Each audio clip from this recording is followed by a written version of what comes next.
Coyunturas, un episodio más, esta vez desde Estudios Claravista con Orlando Aragón. Orlando, muchas gracias por venir a Estudios Claravista. Gracias por la invitación, Diego. Hoy vamos a platicar de un tema por demás interesante, las autonomías en México, la lucha por la autodeterminación de los pueblos indígenas, de los pueblos originarios. Orlando es abogado y doctor en antropología y forma parte del colectivo Emancipaciones. Emancipaciones lleva adelante un trabajo muy importante que es acompañar la lucha de los pueblos indígenas en el plano legal, una de las partes importantes, por su autonomía, por su autodeterminación. Y por eso queríamos platicar contigo, Orlando. Déjame platicar para quienes no están del todo empapados, que uno de los casos más importantes de autonomía en México es el caso de la comunidad purépecha de Cherán, ubicado en el estado de Michoacán, en el occidente mexicano. Se encuentra esta comunidad que desde hace ya 7 años tiene autodeterminación, autonomía frente al estado mexicano. Orlando, esta lucha en el contexto nacional ha representado una luz sobre las respuestas a esta situación, porque han sacado a los partidos políticos del escenario. Platícanos un poco del trabajo que han llevado adelante en Cherán. Sí, bueno, mira, Diego, la lucha de Cherán inicia dentro de un contexto muy generalizado a nivel nacional, ¿no? Violencia, crimen organizado, corrupción, descrédito de la política electoral, etcétera, ¿no? Esto se materializa de una forma muy sentida en el robo del bosque, de la comunidad que es rica en ese recurso, y en la violencia justamente contra los comuneros de Cherán, ¿no? Frente a eso, un 15 de abril, justamente ayer, hace 7 años, un grupo de mujeres, harta de la situación, enfrenta al crimen organizado, a los talamontes, y a partir de ahí inicia un proceso de autoorganización, de recuperación de formas de organización tradicional en la comunidad, que desemboca en el desarme de la policía municipal y en la expulsión del gobierno municipal, dado que se concluyó que estaban vinculados al crimen organizado, como en muchos otros estados, regiones, municipios, etc. Y frente a eso, la comunidad decide retomar sus formas de organización tradicional para a partir de ahí autogobernarse. Y es entonces desde ese momento hasta la fecha que la comunidad de Cherán, la cabecera municipal del municipio del mismo nombre, se gobierna así sola mediante formas tradicionales, formas indígenas, formas purépechas, que consisten en consejos, en cuerpos colectivos que se encargan de atender las necesidades de la comunidad como una forma de gobierno indígena. Qué interesante, porque platicábamos en otro episodio con Moira Millán que el indígena es bien visto si baila el baile de los viejitos y produce artesanía, pero sus instituciones de gobierno, su forma de pensar, no tiene lugar propiamente en el Estado mexicano. Entonces, el hecho de que haya un gobierno indígena representa una ruptura categórica. Sí. Aparecen instituciones como cuáles, que no están pensadas en la forma de organización del Estado mexicano. Sí, bueno, mira, efectivamente es una ruptura categórica, porque además no solamente ponen en práctica sus propias instituciones, sino que además rompen con los partidos políticos, ¿no? Porque una cosa que no comenté es que además de expulsar a la policía, o a desarmar a la policía y expulsar al gobierno municipal, expulsan a los partidos políticos. Y frente a esto, pues ponen en práctica una serie de instituciones que, como yo te comentaba, son de inspiración, porque son una renovación, es decir, recuperan cosas de su historia, pero las actualizan para gobernarse. Por ejemplo, en Cherán no existe la figura del presidente municipal. Digamos, la gran ruptura, por ejemplo, del caso de Cherán en relación a otros casos como los oaxaqueños, que en Oaxaca desde hace unos 15 años más, 20 años, hay elecciones por usos y costumbres, como se les denomina, es que en este caso Cherán es el primer municipio que se gobierna con una estructura de gobierno propia, indígena. Es decir, en lugar de presidente municipal, síndico y todas estas figuras que conocemos, el municipio elige un consejo mayor de gobierno comunal que es integrado por 12 personas, 3 de cada barrio. Cherán está dividido por barrios y se eligen de forma asamblearia, en asambleas de barrio, de forma pública, ¿no? De forma abierta, sin propaganda, sin intervención del INE, del IEM, de ninguna institución. No hay spots que cuesten millones de pesos y que no transmiten mucho. Solamente para darte un dato, el primer nombramiento que fue en 2011-2012 costó algo así como 17,000 en total. ¿17,000 pesos? Que en relación a lo que uno puede nada más pensar que cobra o que cuesta el comité municipal electoral, es quizás una quincena, ¿no? Y echarle a los partidos políticos, propaganda, etcétera. No, olvídate, los salarios millonarios que tienen los funcionarios y toda esta democracia que no es cuestionada, pero es muy interesante pensar un gobierno que no está centralizado en la figura de un presidente, que es una herencia liberal que no hemos logrado, digamos, repensar por qué una persona encarna el poder, quizá una herencia del soberano, del monarca, y esto pues cambia radicalmente cuando se piensa un consejo. Este primer consejo, ¿cuál es el trayecto de esta experiencia, de este primer consejo? Pues sobre todo fue cuajar, ¿no? Porque digamos que como todo proceso nuevo, había una gran incertidumbre de qué iba a pasar, ¿no? De hecho, digamos, el proceso de Cherán fue creciendo con un poco la desatención del gobierno. Se decía en aquel tiempo que no iban a durar 100 días, que se iba a desinflar luego el movimiento.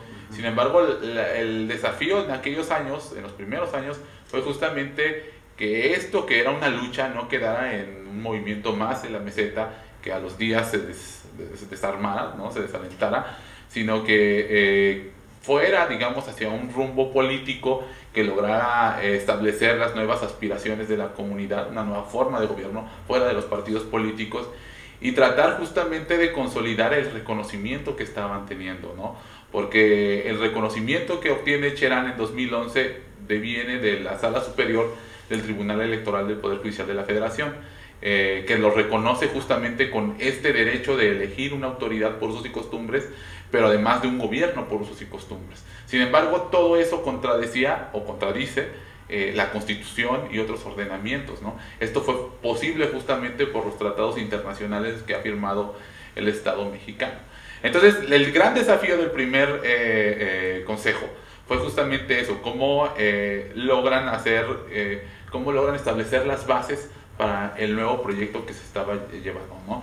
La presión era fuerte porque tanto el gobierno criminal de en ese entonces de Fausto Vallejo, ¿no? De estos gobernadores que tuvimos que bajo investigación por vínculos con el crimen organizado presionaban para que el proceso no cuajara, y por otro lado pues también ver cómo funcionaba internamente esa nueva forma de gobierno que, si bien los cheranenses se habían dado, pues la práctica era más compleja, ¿no? Claro, porque digamos pensar cómo participa la gente más allá de emitir un voto. Así es. La complejidad de las asambleas para quienes hemos estado en procesos de ese tipo es alta, ¿no? Claro. ¿Y cómo ha sido ese proceso? ¿Qué ha ayudado a que este proceso prevalezca a pesar de que tiene cualquier cantidad de condiciones en contra, ¿no? Sí. El crimen, el asedio de las mismas instituciones del Estado, porque entendemos que este es un rompimiento con una forma del Estado, ¿no? Sí. ¿Cómo ha sido ese proceso? Es complicado, ¿no? Es difícil, tiene altibajos, ha habido momentos en que hemos estado, digamos, un poco más contra la pared, por decirlo así, pero yo creo que una cosa que ha funcionado muy bien es que los cheranenses, en los momentos en que ha sido necesario el apoyo, el respaldo de sus autoridades, han estado ahí, han apoyado, han participado, han salido a la calle si es necesario, se han movilizado, ha habido una organización muy fuerte.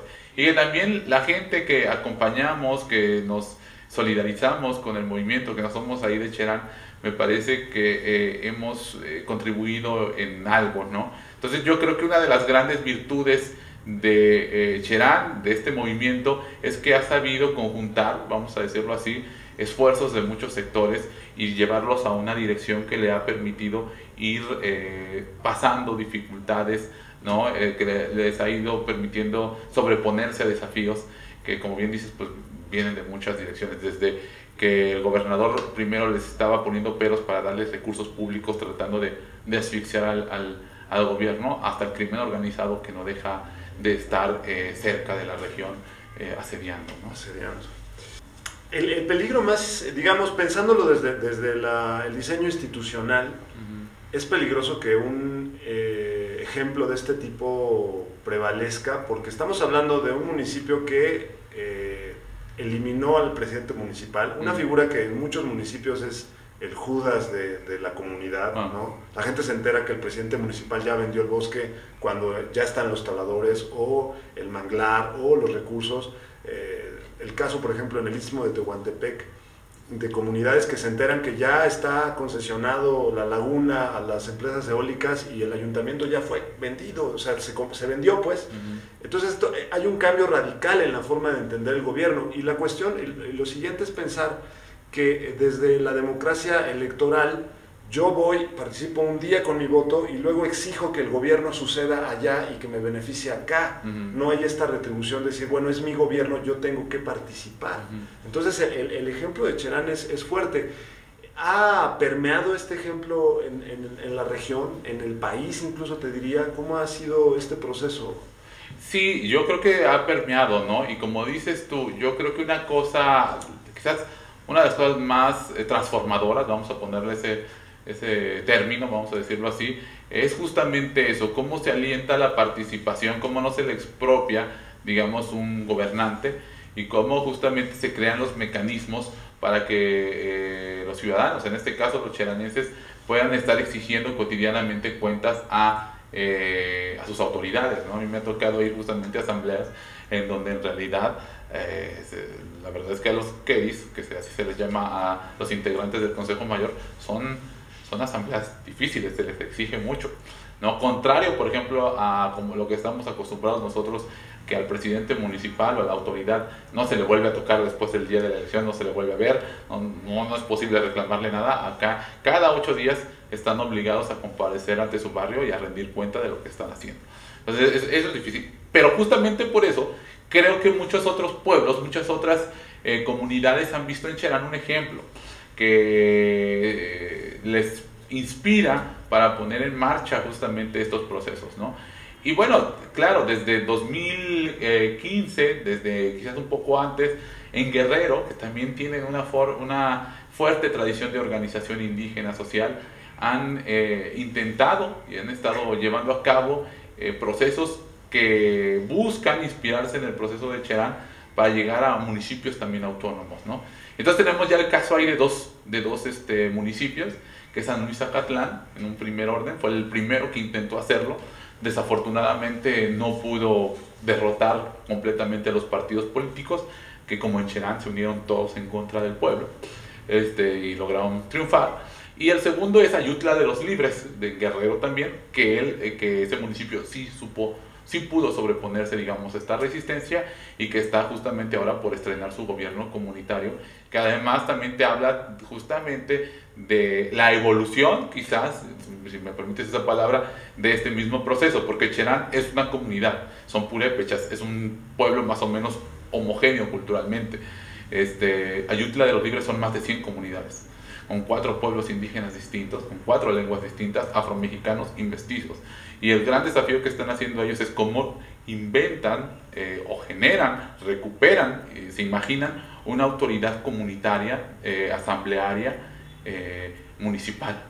Porque no es lo mismo, insisto, una comunidad con 4 barrios, claro, que 100 y tantos, ¿no? Entonces están esos casos. Ahora está también el municipio de Oxchuc, que causó revuelo también recientemente por una serie de atentados paramilitares contra el pueblo, y que va también ya avanzando. Pronto seguramente será su nombramiento de autoridades también, que se regirán por usos y costumbres y con un modelo parecido al de Cherán. Y actualmente están peleando 2 municipios más en Chiapas, Citalá y Chilón, están en fase judicial, que también están buscando lo mismo, en el cual el municipio hay un gran consenso para caminar hacia este lugar. Y bueno, ¿qué te digo? Más cerca, aquí en Xochimilco, ¿no? En Tláhuac, entiendo también que ya ha habido nombramientos de autoridades de barrios originarios y barrios tradicionales que, inspirados en el caso de Cherán, y lo digo inspirados con conocimiento de causa, porque han estado allá con nosotros en Cherán, han impulsado procesos en los cuales su representación ante la delegación es electa por usos y costumbres, y están pretendiendo justamente rearticular el tejido comunitario para hacer frente pues a mafias que son propias de la Ciudad de México, ¿no? Por ejemplo, la inmobiliaria, los desarrollos que están acabando de urbanización con el agua y todo esto, ¿no? Pienso, si no es un proceso, nos quedamos en el 96 con los acuerdos de San Andrés Larráizar, que no se cumplieron, que no se llevaron adelante, y que de momento los zapatistas salieron de ahí diciendo, nosotros vamos a llevar la autonomía a cabo, no nos vamos a quedar en el plano legal. Y después ese tipo, digamos, de rebeldías, porque no solamente es resistencia, sino también pasar a una ofensiva, no quedarse en la resistencia, tienen distintos niveles de, digamos, de correlaciones de fuerza, qué tanto pueden avanzar, qué condiciones hay. Y al final del día todos terminamos lidiando con el Estado mexicano y la burocracia.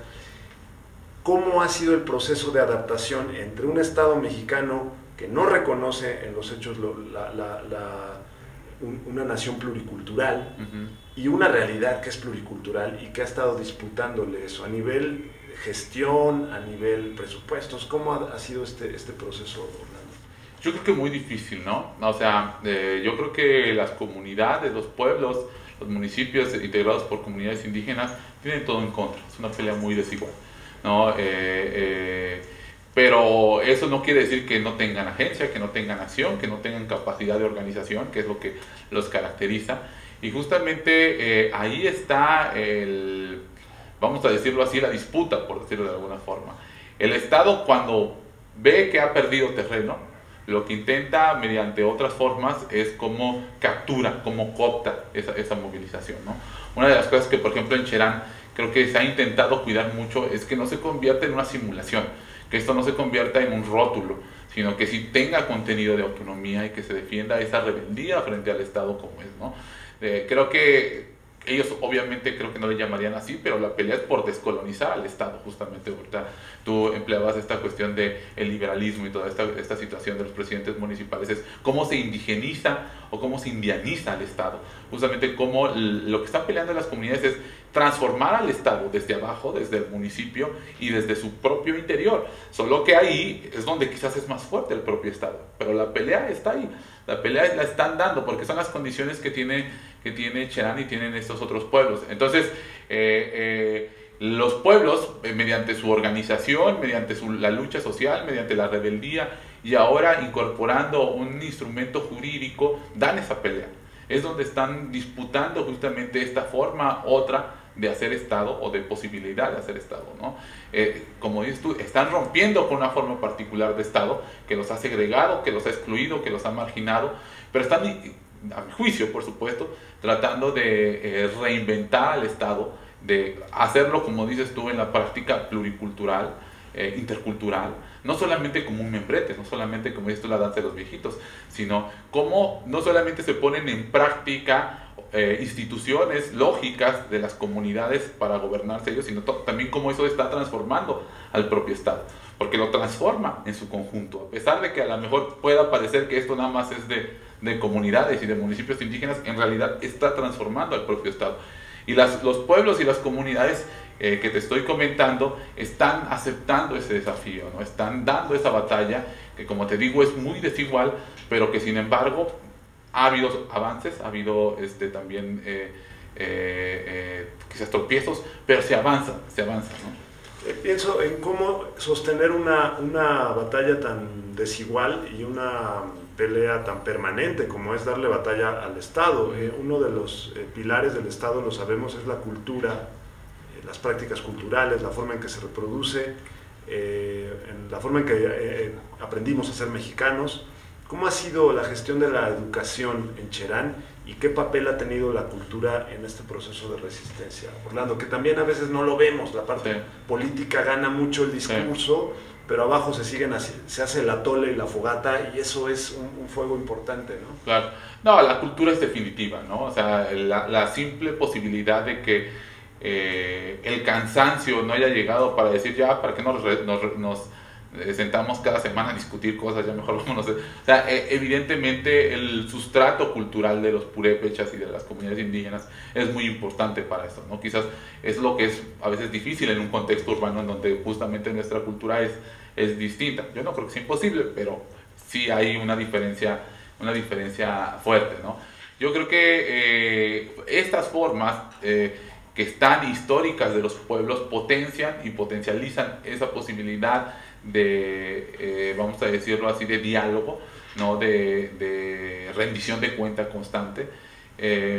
Pero debo decir que también una de las grandes pasos que yo creo que ha dado el movimiento de Cherán en particular es que sí se ha preocupado justamente porque los niños, los jóvenes tengan conocimiento, practiquen estas nuevas formas de gobierno. O sea, se han abierto los espacios, ¿no? Para que los jóvenes también participen. Por ejemplo, ahí en los días del 2011, de la insurrección, como le llamamos nosotros, cuando se levantan contra el crimen organizado y están en rebeldía frente al Estado, quienes se encargaron de la comisión de prensa y propaganda eran jóvenes adolescentes, que eran los que manejaban las redes sociales, que eran los que tenían idea de todo esto. Eso les ha ido generando espacios. Hoy hay un consejo de jóvenes que hacen eventos culturales, pues la verdad que ya cualquier otro municipio en Michoacán envidiaría, ¿no? Hay un movimiento artístico de pintura, de muralismo muy fuerte en Cherán, que quien lo impulsa son los jóvenes, y que tiene como, digamos, base la recuperación de las tradiciones, pero también la proyección hacia el futuro a partir de esas tradiciones, ¿no? Y otra cosa es que en las propias escuelas de Cherán, ahora por ejemplo lo acabo de ver el día de ayer y lo he estado viendo año tras año, los niños en sus desfiles, en su día a día, plantean justamente el tema de la lucha, el tema de la defensa del bosque, el tema de la defensa de la vida, de la ronda comunitaria. Entonces creo yo que se están generando las condiciones. Por supuesto, eso no quiere decir que ya con eso desaparezca toda la potencia que tiene el Estado, ¿no? del día a día, porque como dices tú, estas cuestiones culturales se disputan en lo cotidiano. A veces es más fácil un día cada 10 años o algo así ganarle al Estado, pero cotidianamente el Estado tiene mucho por donde, ¿no? Entonces eso yo creo que requiere del esfuerzo, pues, de las autoridades, de los cheranenses y de las personas que somos sus aliados y que los acompañamos. Decía ayer justamente el padre Solalinde, que estuvo allá en Cherán, justamente también a dar una plática con nosotros ahí, que el proyecto de Cherán es de todos, no es de Cherán nada más, ¿no? Y nosotros justamente, si no somos conscientes de la dimensión de la disputa que se está dando, pues no podemos decir simplemente háganlo ustedes, sino hacer todo lo que nos corresponde, ¿no? Claro, mantener la resistencia es tarea de todos, y la rebeldía y el pensar, porque claro, nos podemos quedar en la queja eterna del Estado corrupto y todo esto, pero claro, plantearnos el día a día sin los partidos, sin la policía corrupta, sin los presidentes municipales, incluidos el presidente del país, claro. ¿No? Que esto fue algo que planteó la candidata del Congreso Nacional Indígena, Mari Chuy, y que a mí me quedó el sabor de boca de que nunca se logró entender cuál era la propuesta, que es muy parecida, digamos, a esta idea de dejamos de gobernar el país con un hombre que se gobierna a través de un consejo, pero no permeó. ¿Tú a qué piensas, un poco quizá desde la antropología, a qué piensas que se debe que no se logró permear el proyecto ya a un nivel mucho más amplio, que quizá hubiera sido un paso mucho más grande en el proceso de las autonomías? Mira, yo creo que igual el proceso, la experiencia de Mari Chuy y del CNI y la iniciativa que tuvieron tenían muchas cosas en contra, y creo que ellos eran los primeros conscientes de eso, ¿no? Primero, pues, sí, desafortunadamente seguimos siendo un país muy racista, muy colonial, ¿no? Eso creo que el mismo hecho de que ella apareciera como precandidata ya rompía mucho la misma acción. Y no iba a ser aceptado tan fácil, ¿no? Eso yo creo que es una prima. Después, las condiciones institucionales en las que jugaron para lograr ser candidata, pues también eran tecnológicamente y materialmente difíciles, complicadas, claro, ¿no? Sí. Lo que yo creería que quizás sí, incluso a lo mejor como una especie de autocrítica dentro de la gente que estamos intentando participar en estos procesos, es que quizás hubo también falta mayor diálogo con otros procesos. Creo que, como dices tú, mucho del planteamiento del CNI, de Marichuy y del Consejo Nacional Indígena era ¿no? Recuperar estas formas y decir cómo esto puede servir para un proyecto de país nuevo, ¿no? Y esto lo están haciendo muchos, bueno, no sé si muchos, pero varios procesos al mismo tiempo, ¿no? Y quizás ahí el ir más en un diálogo y en un conjunto más fuerte hubiera podido contribuir quizás un poco más, ¿no? Entonces me parece que quizás a lo mejor eso hizo un poco falta, pero bueno, eso decirlo como nada más como un matiz, porque en realidad lo estructural pues es evidentemente el racismo, es evidentemente eso, ¿no? Entonces yo creo que de todas formas ahí nos hace falta caminar en estas también mosaico que son las autonomías, en entender esas lecciones que pueden arrojarnos, ¿no? Y quizá también preguntarse si el ritmo de los sexenios permite la entrada de esta otra forma de pensar, porque ya vemos que las campañas electorales tienen decimos desde comunicación, pues una agenda muy marcada, llevada por los grandes medios, y quizá esta propuesta va en otro ritmo, quizá hasta en un contrapunto, ¿no? A lo que vemos en los sexenios. Orlando, para cerrar, la lucha por la autonomía a futuro, ¿qué viene? ¿Cuáles son las disputas que vamos a ver? Y pensamos también, ¿por qué no? ¿Cómo podemos apoyar? Sí. Bueno, mira, yo creo que al menos de los casos que nosotros estamos trabajando y lo que uno puede palpar, ¿no? en el terreno, yo creo que la pelea va a estar justamente en estos procesos en los que me parece que es más asequible para la gente acercarse al tema de la autonomía, en donde no se renuncia a los derechos de ciudadanía que se tienen, ¿no? A los recursos, a la política pública, pero se renegocia en condiciones propias para la gente la forma de gobierno, por decirlo de alguna forma, ¿no? Eso es un poco el proceso de Cherán. Eso va a estar ahora en Chiapas. Hay 3 municipios que están ahí. Desafortunadamente el gobierno de Chiapas y las instituciones de Chiapas, pues, vamos a decirlo así de una forma amable, son retrógradas en muchos sentidos. Entonces va a haber todo para que eso no avance, ¿no? Lo que yo creo es que lentamente, como tú dices, quizás no con los reflectores que ha tenido otros procesos y otros momentos, por ejemplo, Acuerdo de Andrés, por ejemplo, el país está en una tentativa de refundación desde abajo, desde la base, desde el municipio, de su propia arquitectura. Cherán me parece que inicia este proceso, pero por ejemplo en Michoacán, en Oaxaca se han dado ya también casos, y en otros lugares ha sucedido una cosa muy importante, ¿no? Las otras comunidades han traducido, han aprendido esto que Cherán hizo a nivel municipal, y aquellas que no tienen ese nivel, ese rango, que no son cabeceras municipales, sino que son poblaciones más pequeñas y que son submunicipalidades, han logrado encontrar un camino que les dé autonomía de las cabeceras municipales, que generalmente son mestizas y que históricamente las han marginado. Te cuento del primer caso que hubo San Francisco Pichátaro, una comunidad también purépecha que pertenece al municipio de Tingambato, representa el 36% de la población, Tingambato representa el 39%, que es la cabecera municipal, pero en la realidad histórica, el presidente municipal invertía en la comunidad el 3% del gasto. ¿Qué quiere decir? Hay una distribución racista del presupuesto brutal. Y esa es la realidad de las cosas. La lucha de las comunidades, que está muy fuerte ahorita, por ejemplo en Michoacán, es esa, ¿no?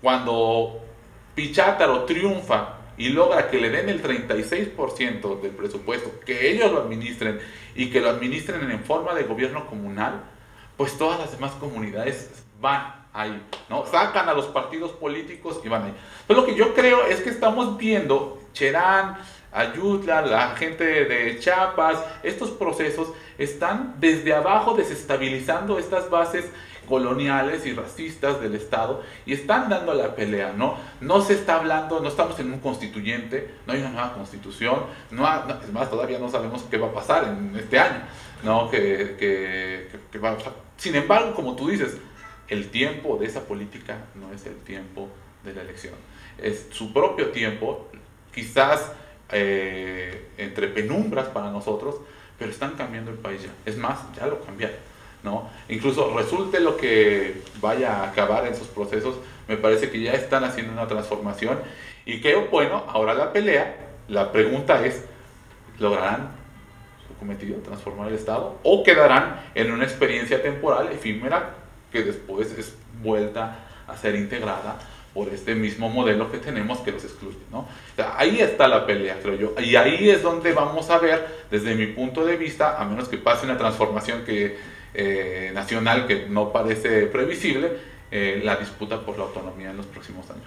Claro que en los grandes bloques de la historia, las fisuras, donde se abre la fisura, tiene una intensidad y una importancia brutal. Y quizá la revolución que siempre soñamos no es posible en un país tan grande y tan complejo como México, y sí los procesos de resistencia que le disputan y que le hacen la batalla al capitalismo brutal. El caso, un capítulo pasado de Atenco, ¿no? El caso de los pueblos del Oriente. Es decir, hay cualquier cantidad de frentes, y estas experiencias políticas, sociales, pues son un referente que se retoman, no solamente para pensar salir del Estado, sino disputarle los recursos que legítimamente pertenecen, ¿no? Así es. Bueno, Orlando, pues muchas gracias. Yo creo que es una conversación muy interesante y que tiene que dar para que investiguemos más también, porque estas batallas no están en la narrativa de los grandes medios, y habrá que darle seguimiento al margen, ¿no? Es como a la orilla de la historia están estas batallas que no dejan de ser importantes. Muchas gracias, Diego, por la invitación. Muchas gracias a ustedes por acompañarnos en este episodio. Les invitamos a compartir, comentar y seguir pensando a profundidad aquí en Coyunturas 2018. Hasta la próxima.